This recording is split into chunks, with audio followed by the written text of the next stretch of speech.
Welcome back to another episode of Building Enablement, a web series where we talk to enablement professionals and dive deep into the details on programs, trainings, events, basically anything that they want to highlight, what they did and how they did it. I'm Stephanie Middaugh and I run enablement at Divvy, a financial tech startup in the Utah area. And my first guest back after a little short of a hiatus is one of my favorite people on the face of this planet, Anna Vuong. Anna used to be my manager at DataStax. I love her. She's now become like my friend and my mentor, and I am just so excited to have her on the show today. Anna, hi.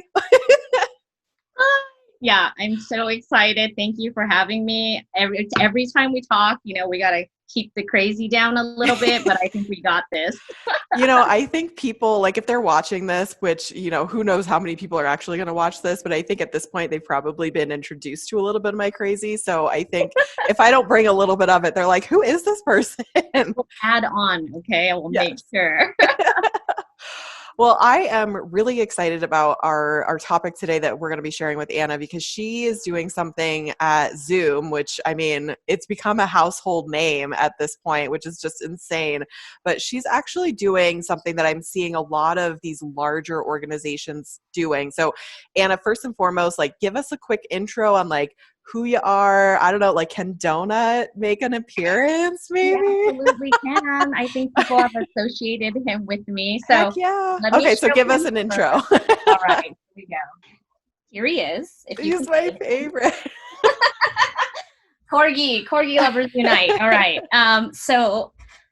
So my name is Anna Vuong, and just a little background on me. I've lived in the Bay Area, worked in the Bay Area for about 2 decades now, and spent a majority of my time in the software industry. I've been in enablement functions specifically for well over half that time, so I've been around for a while.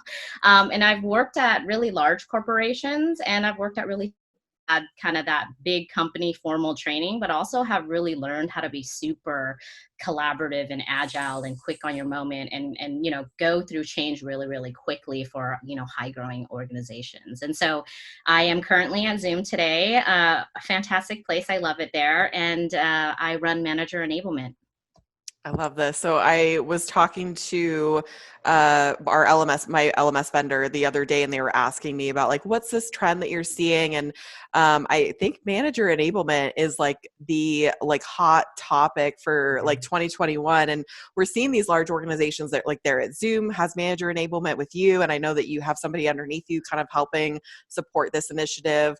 One of my old managers is doing kind of manager leadership enablement at Salesforce. So a lot of these Salesforce is probably the company that it just kind of started enablement as a practice. So I suspect that we're going to start seeing a lot more of this type of trend across these large or enterprise organizations, and then it's going to start trickling down to my level in the startup world. So I think this is going to be a super hot topic moving forward, and I'm excited to get your thoughts and opinions on what you've done in the past, how you've done manager enablement, what it means, what it is.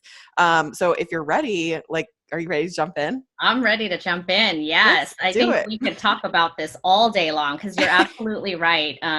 The trend is there. And it was always something even at DataStax together, we had tried to do something specifically for managers. And a lot of the focus has always been on the reps. And as you're saying, in the smaller companies versus the larger companies, you kind of toe the line between having to provide the actual leadership piece as well as the sales management piece. And I think that's really the big delineator between kind of the entire perception of what you want to call sales manager training, right? Or sales enablement, sales manager enablement.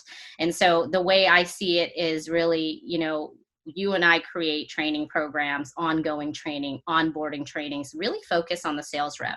The managers may get a half day as a precursor to that, or they might get something after. They might get a few sessions with their direct leadership on, how to run the business, what are the high level expectations. But where we don't see anything is right there with what they're dealing with on the day-to-day, right? They have a really unique set of skills that you need to go through. And then we can talk about this more, but if you think about what they have to juggle in a day, like you're dealing with customer issues, you're dealing with management issues, you're dealing with reportings and numbers, data analytics all day long.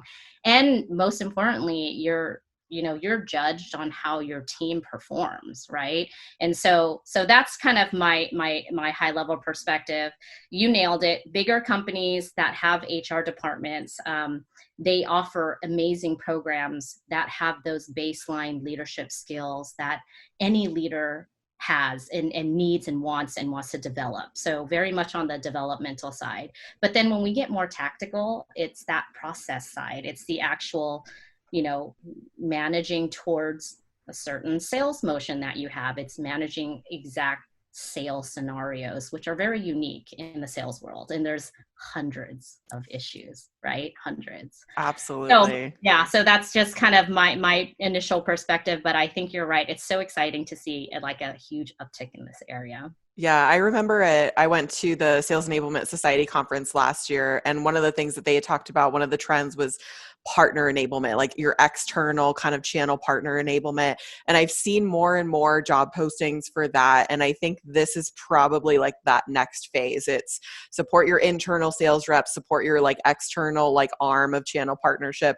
And now it's like really focusing like back in-house and like how do we enable our managers on a day-to-day basis. And I think this is one of those areas that's just been overlooked for so long that I'm really excited that the focus and like the spotlight is going to be on this now. So Yeah. let's kind of dive in and start talking about, so like the program that or initiative that we're going to talk about, obviously it's manager enablement.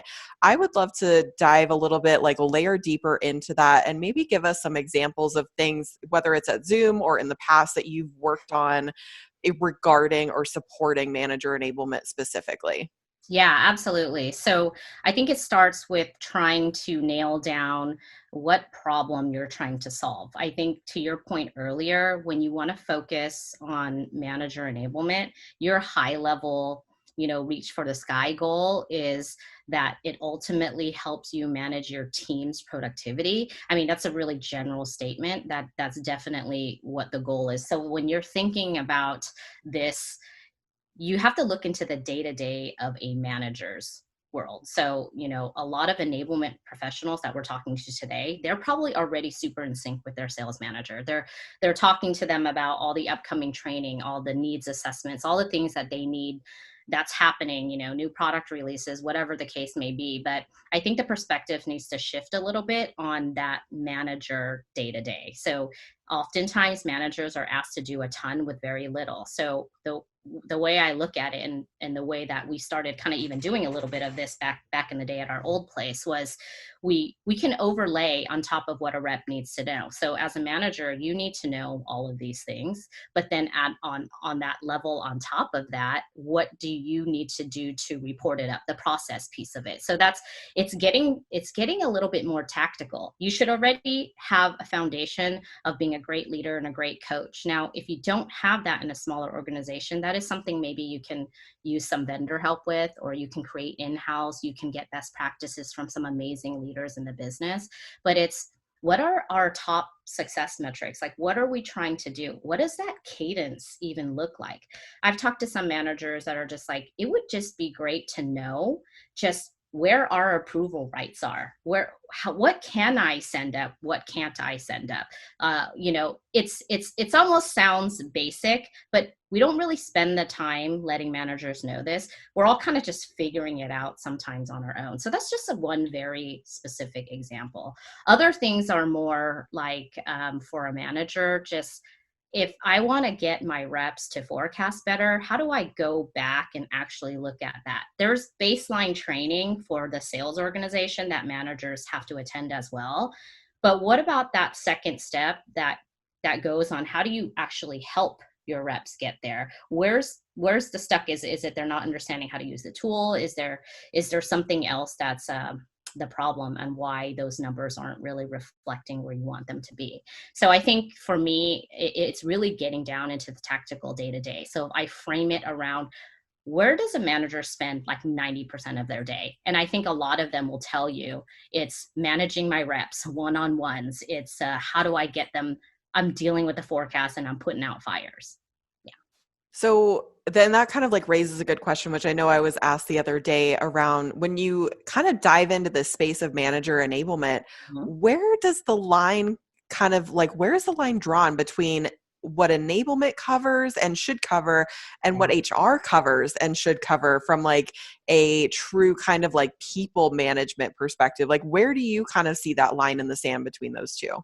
Yeah, so the way that I see it, and it's a really great question because there will be overlap like generally because as a leader, you're dealing with all of those skills. You're dealing with the feedback piece, the motivation piece, the how you communicate, how do you help them differentiate between urgent versus important? How do you help them manage their time? All of those things you could say fall into that HR camp, but how I really clearly delineate it is I overlay on top of that. You still need all of those things. Absolutely. You wouldn't be a leader today or a sales manager if you didn't already have those skills.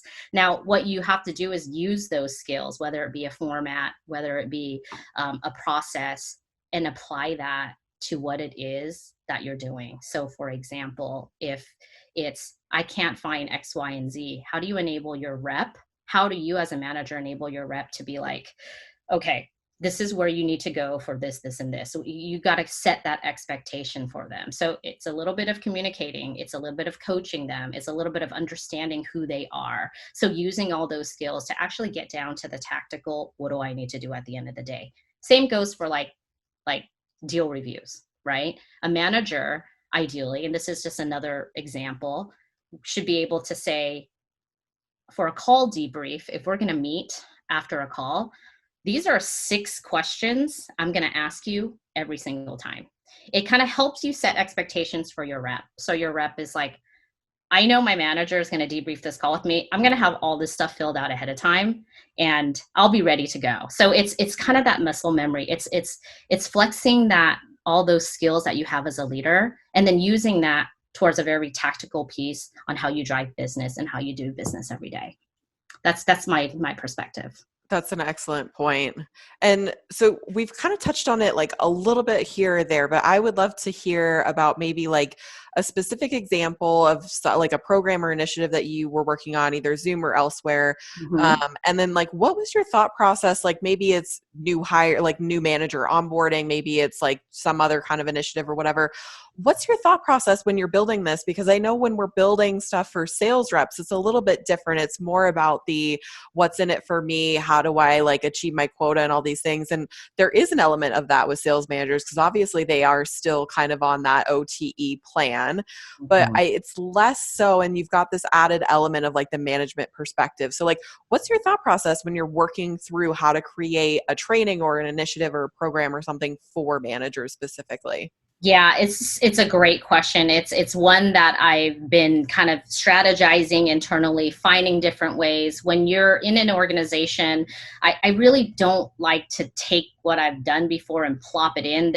It doesn't work that way. Every company runs a little bit differently. There are some nuances and things. So when you think what my thought process was like when you think about a sales manager, sales leader, you think about you take a second to think about all those things we talked about that they're juggling. There are a few things that I look at, and I kind of bucket into like maybe 3 or 4 major buckets. It's how do we get the new folks coming in? Let's say your organization is quickly ramping. You're going to be hiring a ton of people and you need managers on top of that. So how do you actually focus on what a standardized process is?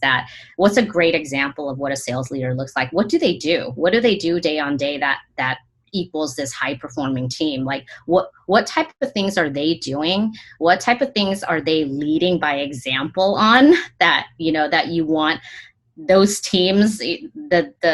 The metrics speak for themselves, that where they're just killing it, right? They're just crushing it. So the new focus is one area. Another bucket I look at is how do we develop the ones that we do have already? So that's where like all those competency assessments come in. That's where like, if you've gone down that path in enablement, I know there's a lot of people out there that have done extensive work around rolling out competency plans, just making sure that, you have a variety of of areas and you can bucket them in the right places. That's another area. So when we want to standardize across the organization, big or small, what are those top things that a successful sales manager should have? So that's another area of focus, the new people, the existing people.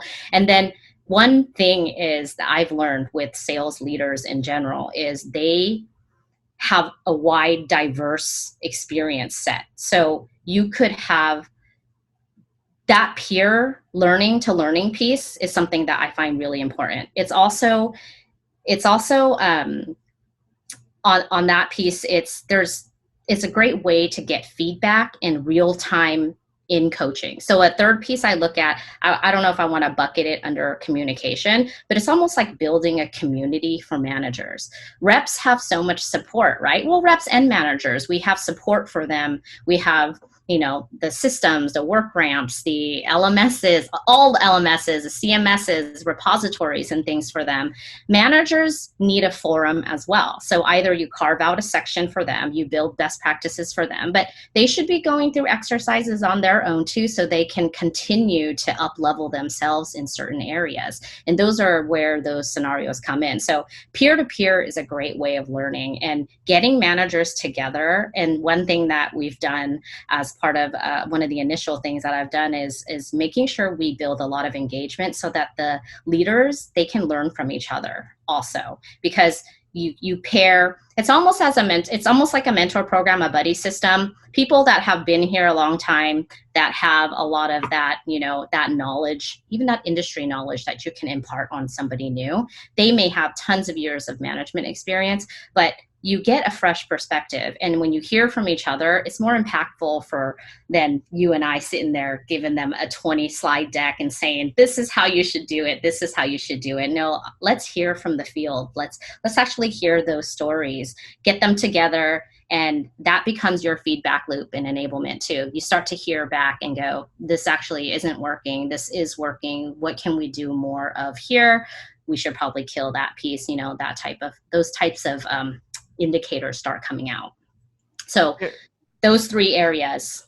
Totally. And I think you touched on a couple like really good pieces that are relevant that I think enablement folks do anyway with, existing sales reps when we're kind of creating these trainings is like, one, don't create the wheel. Like go and find the really good managers or the really good sales reps. Like what are they doing that you can like replicate, that you can maybe like grab a little bit of that secret sauce mojo and like plant it onto somebody else and let them kind of like grow with it.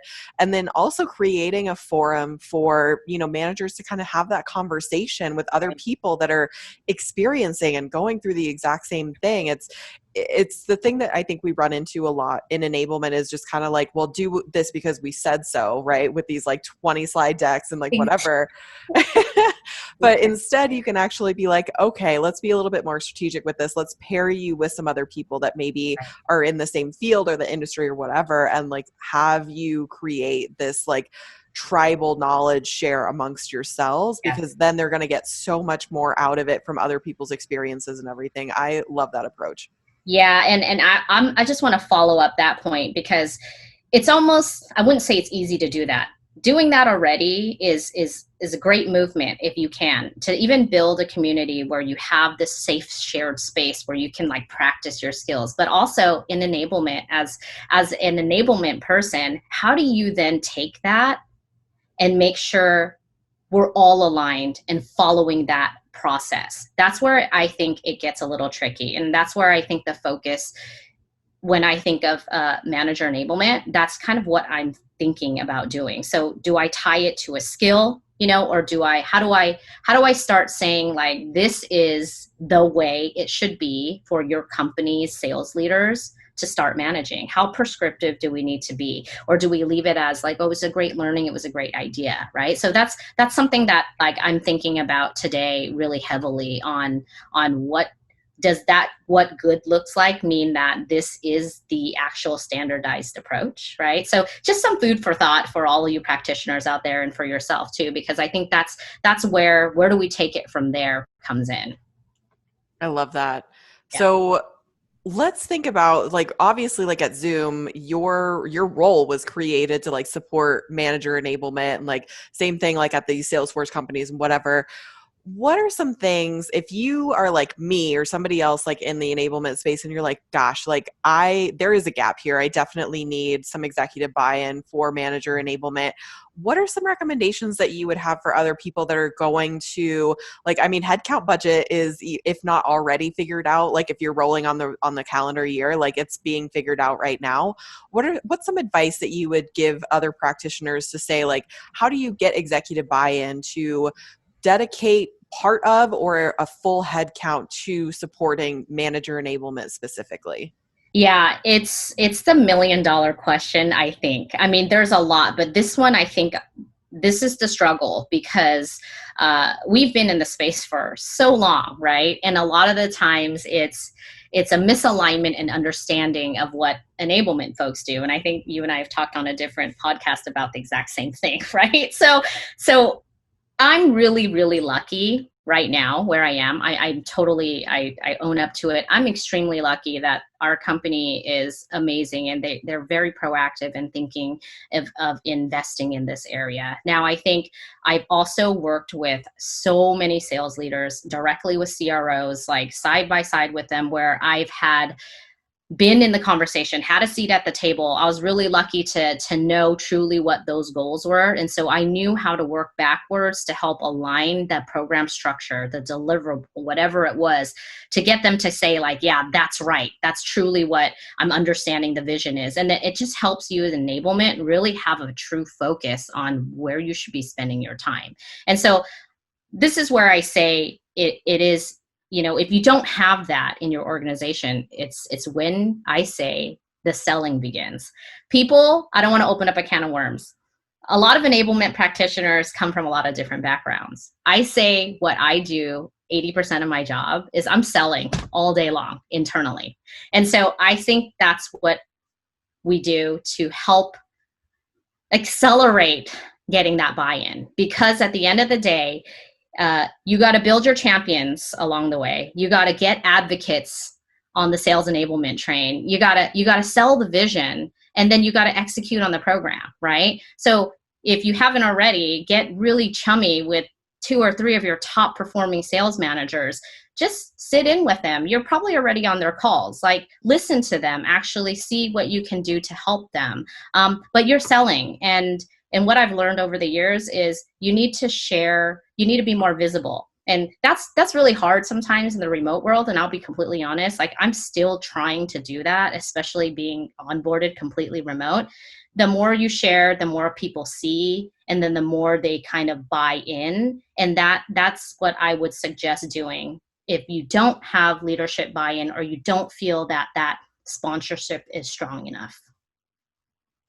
That makes a lot of sense. And I like that you mentioned this new normal that we're finding ourselves in. I think as the year has progressed, I mean, we're in the middle of October already. I think we're all coming to this realization that things maybe aren't going back to normal anytime soon.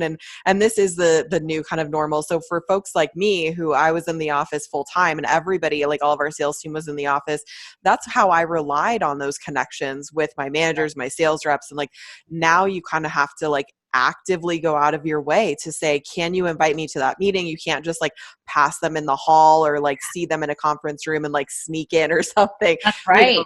These types of things, you actually have to actively do it. And it's easy. Like I find myself doing the same thing. Like I get caught up in my own world. It's easy to kind of segment yourself out in a company if you're fully remote like that. So I think that's an excellent point. And getting buy-in from the leaders, like especially, you don't have to get all of them. Like there's no way you will win over all of your leaders. But like you said, if you just grab a couple of them, just like a couple of advocates that are on board for you, they can also put a bug in their executive's ear about like, hey, this is something that like I believe in. Like I think we actually do need manager enablement, or I'm struggling or whatever it is, and like this could help me, or why are we doing this for the reps and not the managers? So if you're able to kind of have a few different allies across the business that can drop in those like little nuggets of ideas, I think that's super helpful. And oftentimes if it's your CRO, maybe they'll listen to your managers a little bit more than you,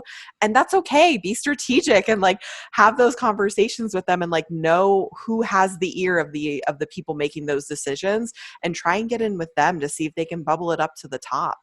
You're absolutely right. You nailed it, because those managers they are your champions. Absolutely. And the more of them you get, they will find a way for you to close that deal, right? They will help you get there.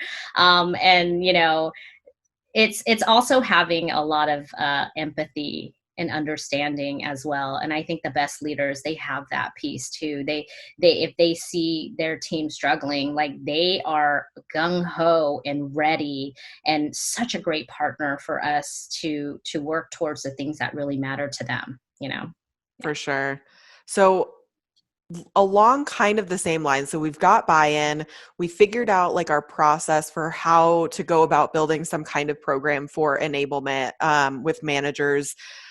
The ultimate question then is like, how do you measure it? How, like, I mean, are you measuring them off the success of their team? Like what are the metrics that maybe you are kind of starting to think through on your own side of things, that like, how are you going to measure success for this type of program? Yeah, so I spoke too soon. Like, this is the $1 million question, actually, right? So to be honest, like around the whole metrics conversation, I have not seen it done really well anywhere. Like, I'll just be completely honest. I there's qualitative stuff, right, that you can find correlations to all day long, and we do that actually, and it helps with a variety of things, like the utilization, like how many people actually watched this recording, how many people actually finished this challenge or this assignment that we gave them. We can do that, but the hard and fast numbers ultimately are the things that, the quantifiable things are the ones that are actually rolled up at the end of the day. And I'm not an expert on the metrics conversation, I'll be honest, but I think you can allocate some of that to a particular skill. So what I mean by that is I've built a lot of my own like kind of weird metrics. I think I mean, you and I, we used to like sit down and like just study reports, right? Like, not calling you out as a nerd or anything, but like we would have to try to Okay, you find can a call me way. out as a data nerd. Like we know it. We can admit it. It's fine. We both are, right? We're Yeah. really analytical in that sense, right? We're always thinking about, well, how can I prove this? Like, what's the point of doing this if I don't have something to tie it back to? So a couple of examples that I'll give, and this is relatively new. This whole space is new, right? So when I think about managers, these are the things that I'm starting to kind of build upon. Are, for example, we have an amazing analytics team here, but even if you don't, you work really closely with your sales ops teams and you can find the numbers that you want. There are examples you could use of like, what's the percentage of your sales reps on your team at plan? What are those kind of criteria and conditions that you can kind of tweak and move and shuffle around to see if you can get a baseline somewhere? And your programs, enablement folks, they don't take off overnight. You need to be able to have at least a quarter, maybe two, to kind of cycle through to see if you see any movement in numbers. And I think this goes back to the whole maturity model. Like, that's a whole other area of focus, right? Like, if you want a program to be fully optimized and running where you're using data to help you make shifts and plans, I think it takes time. Like, it really does take time, because you're being innovative at the same time. You're changing gears and tactics to really move with the business. And so I think those hard quantifiable numbers again are, how can you manipulate things like average deal size, things like an increase in ASP, promotions, how many people on your team have been promoted, how many people have been terminated, those are the types of metrics that I'm really looking at when it comes to manager enablement. I think that's great. And it's, don't recreate the wheel in a sense. Like you are kind of like spearheading this brand new like avenue within enablement as a whole.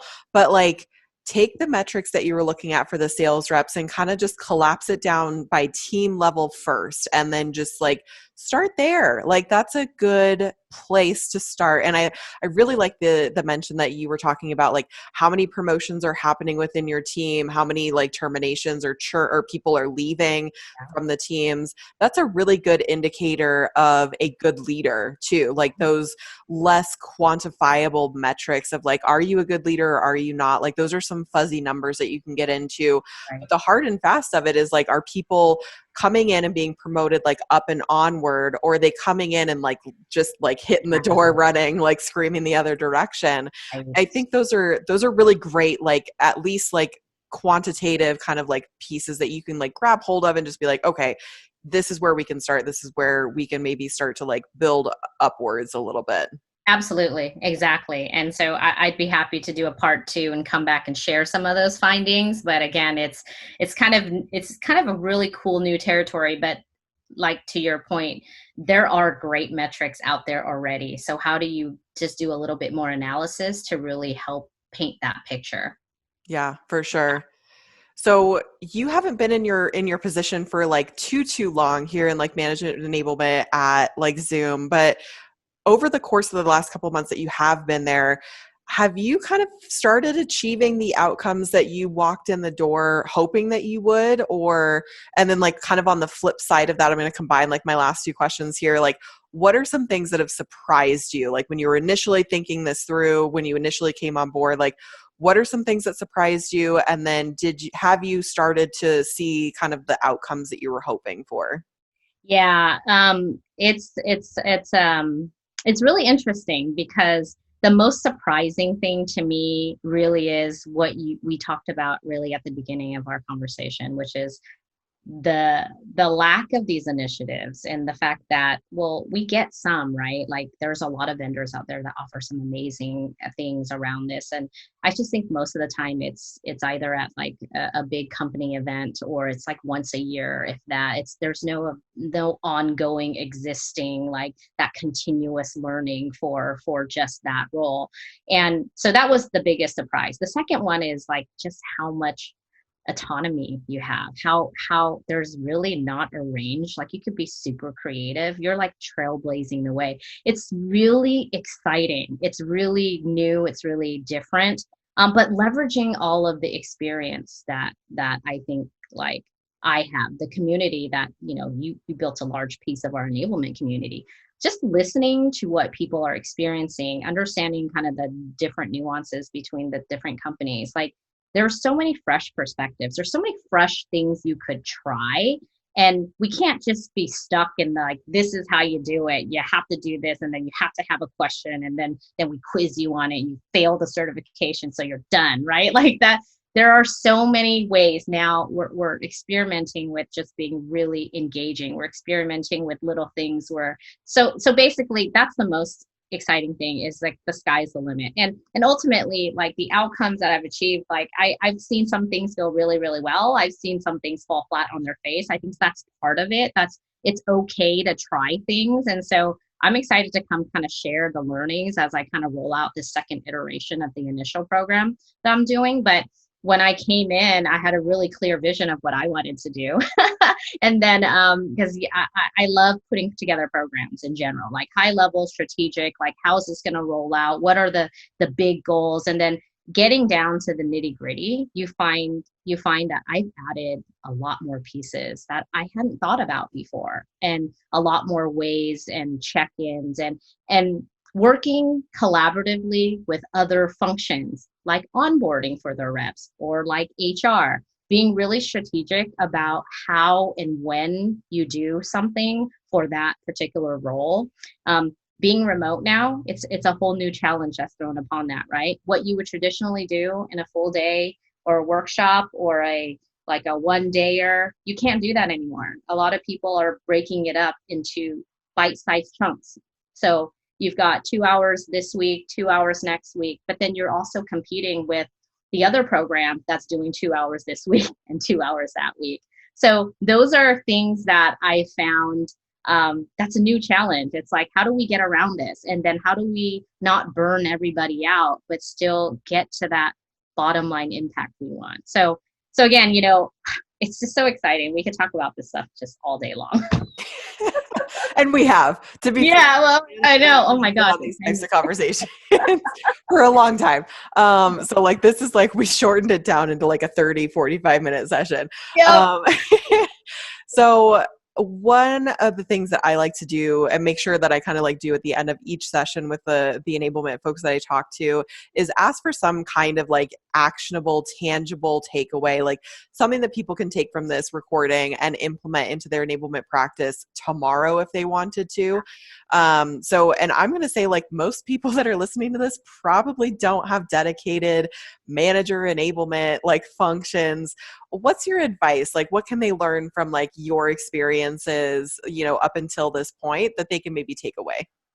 Yeah, that's such a great question. I think the one thing I would want anybody listening to this is to walk away from this really knowing is that if you haven't already started thinking about enabling your sales managers with a program solely focused on their day to day, I think it's a great opportunity to help make that impact or help shuffle it along or kind of think about it in the back of your mind as you're doing stuff for your sales reps.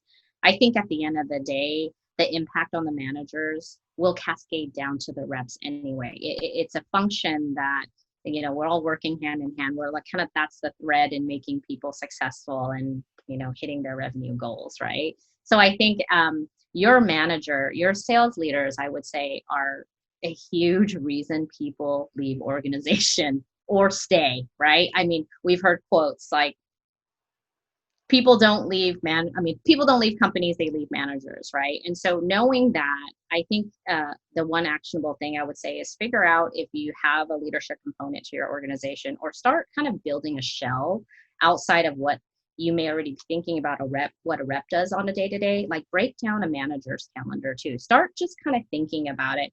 Take a look at their day-to-day, ask them what are some things that would help them and how those behaviors could ultimately translate to their reps.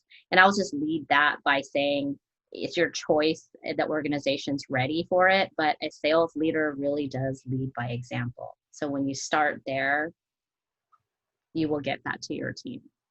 Yeah. I love that. I remember when I first started at Divvy, I actually asked one of the newer managers, I was like, well, I'm not just here for like, to help you like enable the reps or whatever. Like I'm also here for you. What is something that you need? And I think you might run into this. Like if you start asking the sales managers this, like he looked at me and he was like, wait, really? Like what? Like, and he was completely taken aback and they seem so genuinely like touched and accepting of like any kind of like support and help because they really don't get that too much. It's usually all focused on like the reps themselves. So don't be afraid to reach out to like the managers and just be like, how can I help you? Like in the next like quarter, like I'm building my next quarterly plan. What's something that I can like slot in that maybe is like an easy lift for you guys? So yeah. Yeah. Love so that. That would be my big takeaway, but it's very exciting. I can't wait to see more of this and also learn from all our amazing peers out here of what they're doing. Anna, I can't wait to have you back on to tell us like full blown, like the amazing things that I have no doubt you're going to be like doing there at Zoom. Thank you so much for chatting like on a recording. Like we chat every month anyway, but thank you we do. for recording this one and being willing to kind of share your experiences with whoever might watch this. Yeah, of course. Thank you for having me. Awesome. So thanks again to our viewers for watching. If you or someone that you know in the enablement community would be great to highlight on this show, please definitely tag them in either the YouTube comments or the LinkedIn comments below, and be sure to connect with Anna on LinkedIn for additional insights. She's also on the Enablement Slack channel, the Enablement Squad. So reach out to her if you have any questions on any of that stuff. If you like this video, definitely hit the thumbs up and subscribe. I will do my best to keep these videos coming as quickly as possible. And until next time, keep building, everybody.